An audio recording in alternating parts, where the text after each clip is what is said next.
E um idoso foi morto por um lutador de jiu-jitsu aqui em Fortaleza. O suspeito ainda feriu outras 3 pessoas em um condomínio. Quem vai contar pra gente todos os detalhes é o Davi César. Ele já está aqui por dentro desse caso. Oi, Davi. Oi, Alisson. Foi um crime bárbaro, cruel, que aconteceu no final da tarde da sexta-feira da semana passada, por volta de 4h30 da tarde, em um condomínio que fica no bairro Farias Brito, aqui em Fortaleza. O agressor é o Lucas Amorim, um homem de 39 anos que era lutador profissional. A gente teve acesso à família da vítima. Vamos contar os detalhes de tudo que foi apurado, do que aconteceu no dia e também do que aconteceu na sequência, além de revelar o pedido de justiça dessa família que está enlutada desde que aconteceu todo esse caso, que foi uma grande surpresa. Desde já a gente adianta que a defesa do lutador profissional alega que ele estava em surto psicótico. Mas vamos começar do começo de todos esses fatos, da tarde da sexta-feira. No total, 3 pessoas ficaram feridas e uma delas foi ferida mais gravemente e veio a óbito. Um idoso de 91 anos, o seu Getônio Rodrigues Bastos, que era conhecido carinhosamente pela família e pelos amigos como Senhor Bidu. Segundo o relato de testemunhas, tudo teria começado quando o agressor teria se alterado com a própria mãe no apartamento onde eles moravam nesse condomínio. As testemunhas contam que a mãe desse agressor saiu correndo, muito desesperada e muito assustada, para tentar se abrigar, se proteger do próprio filho, e passou pela guarita da portaria, foi até um estabelecimento comercial próximo para se abrigar, segundo o relato dessas testemunhas. Instantes depois desse primeiro momento, o lutador então saiu do apartamento e foi para a área de convivência do condomínio, a área comum onde se iniciaram todas essas agressões, aparentemente sem alvo. O homem estava portando um objeto perfurante, um abridor de coco. Ele foi até a guarita da portaria, tentou agredir primeiramente o porteiro desse condomínio, que conseguiu se afastar, trancou a guarita da entrada do prédio e se protegeu. Mas as agressões não pararam por aí. Depois disso, o homem atacou uma idosa de 75 anos que tinha acabado de ir até a portaria para pedir informações, portanto estava próximo dessa mesma guarita que vocês vão ver aí nas imagens. Inclusive, tem ainda as marcas de sangue dessa senhora que acabou sendo cortada com um abridor de coco na região da testa e também acabou tendo algumas lesões na área da costela. A gente conversou com essa vítima, com essa senhora, ela está bem, mas falou desse susto grande depois de ter sido agredida. Esse homem ainda foi em busca de outros alvos, ele agrediu também um zelador do condomínio que estava próximo até a área do idoso. Quando ele chegou na cadeira onde o idoso costumava sentar, ele levantou esse idoso da cadeira. Esse idoso não apresentou nenhuma reação, mas foi agredido com estocadas desse abridor de coco até morrer. Um outro homem ainda tentou intervir nessa ação criminosa, mas também foi contido, foi agredido e teve contato com o sangue do idoso, esse contato forçado pelo próprio agressor. A gente vai ouvir agora o relato dessas testemunhas, do porteiro e de uma das vítimas que contam mais detalhes. Começou quando a mãe dele veio da casa lá dizendo que ele estava surtando. Aí ele desceu junto em seguida da senhorinha. Aí na porta começou ele gritando comigo, dizendo que não tinha medo de nada, de ninguém. Aí golpeou a senhorinha com o abridor na cabeça. Depois que ele golpeou ela, ele tentou entrar na portaria. Só que quando eu fechei o portão, o portão, encostei, aí ele viu o bolinho, não desistiu, aí veio para... seguiu direto.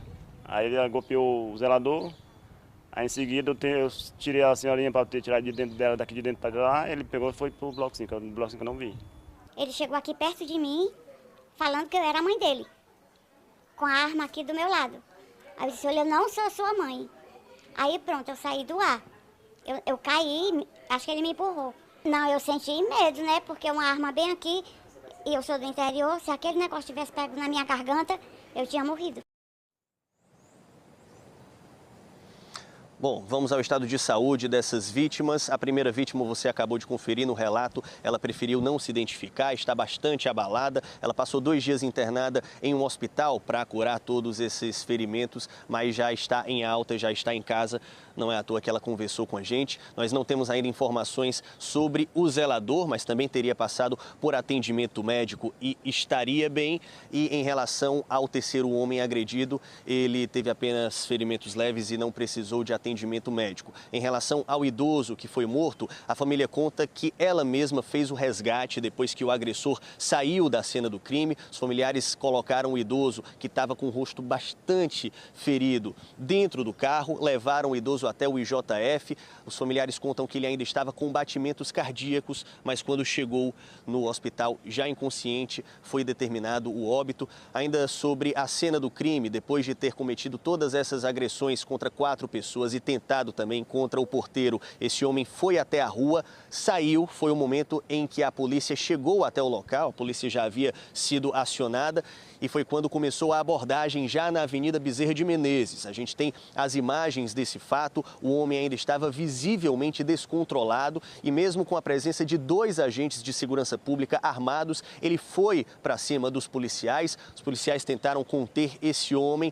não conseguiram e aí tiveram que desferir tiros na perna desse agressor para, enfim, contê-lo. Eles conduziram o agressor até o hospital, onde ele passou por uma cirurgia no IJF. A gente ainda conversou com familiares dessa vítima que contam o contexto disso tudo que aconteceu. A gente vai ouvir esses relatos agora.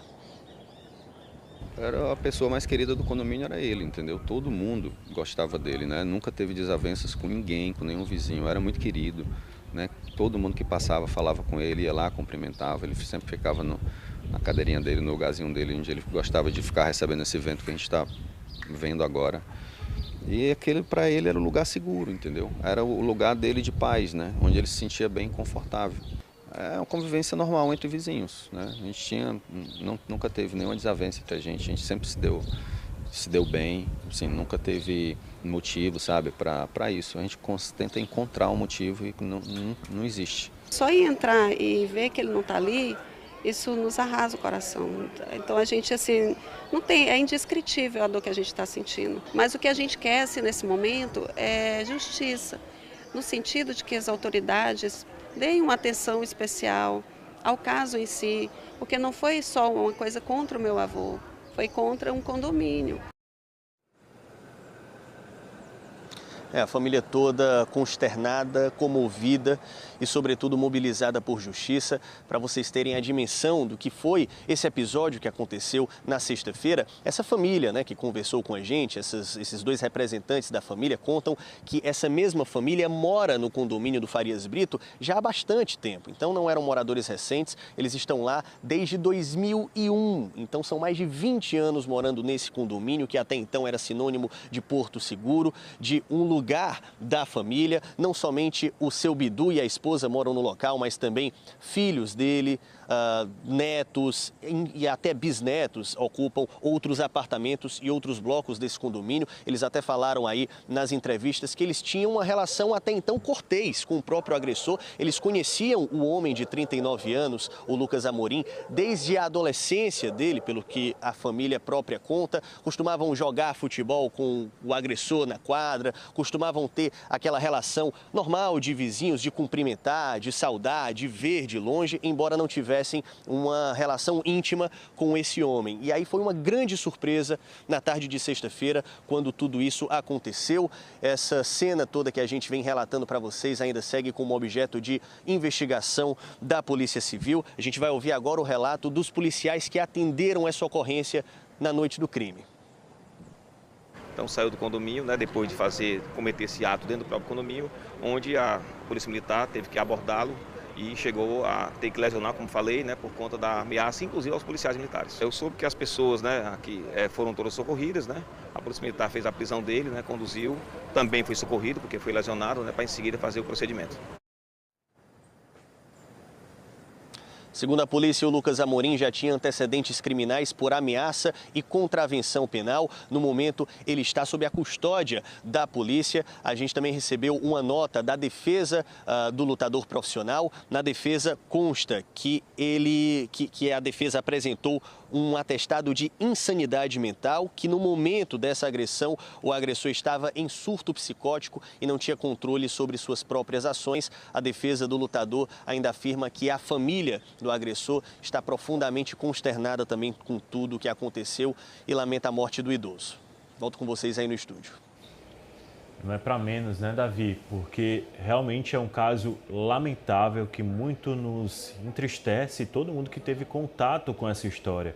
Porque além dos condôminos, as pessoas que moram nesse condomínio, que conheciam a vítima e viram todo esse processo aí de transtorno para as pessoas que estavam ali com a vida em risco, fica esse trauma aí para todo mundo que está envolvido, né? Então a gente lamenta bastante e levanta aqui um questionamento. Se for confirmado que esse homem estava em surto, que ele estava precisando desse tratamento psicológico mais adequado, que a gente precisa cuidar da nossa saúde mental para que episódios como esse, não só contra os condôminos, mas contra a nossa sociedade não se repita. Você conseguiu observar aí pelas imagens que os próprios agentes de segurança evitam, se afastam para, de certa maneira, preservar ele e a segurança dos agentes de segurança, dos policiais, mas chega um momento que não dava mais. Esse homem estava oferecendo risco, então eles precisaram mobilizar esse homem de alguma forma e aí o disparo foi a única maneira que eles encontraram. Agora a gente continua acompanhando todo esse caso para ver se os laudos confirmam que essa pessoa estava em surto e deixa aqui a nossa solidariedade para todos os familiares, para todos os parentes dessa vítima. Davi, muito obrigado pelas informações.